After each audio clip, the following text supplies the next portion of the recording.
राशिवडे ग्रामपंचायतीच्या राजकीय इतिहासात प्रथमच सर्वपक्षीय एकमताने प्रभाग क्रमांक 3 मधील पोटनिवडणूक बिनविरोधी पार पडली असून आनंदराव कृष्णा धुंद्रे याची सदस्यपदी निवड झाली आहे।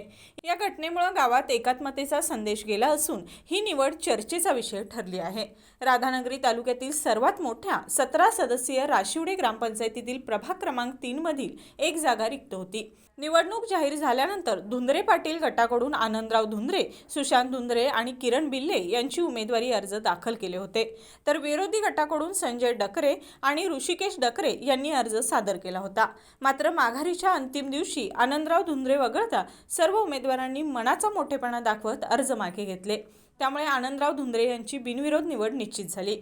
या बिनविरोध निवडीसाठी जिल्हा परिषद सदस्य सागर धुंद्रे, माजी जिल्हा नियोजन समिती सदस्य मोहन धुंद्रे, सामाजिक कार्यकर्ते अशोक पाटील, राजेंद्र पाटील, एकनाथ चौगले, संजय डकरे आदींसह विविध पदाधिकाऱ्यांनी पुढाकार घेतला। निवडीनंतर राशिवडे आणि परिसरातील सर्वपक्षीय पदाधिकाऱ्यांच्या हस्ते आनंदराव धुंद्रे यांचा सत्कार करण्यात आला। सर्व गटांनी एकत्रित केलेल्या या निर्णयामुळे गावात ऐक्याचं वातावरण निर्माण झालं असून ही घटना ग्रामपंचायतीच्या इतिहासातील महत्त्वाचा टप्पा मानली जात आहे। राशिवडेहून सागर धुंद्रे।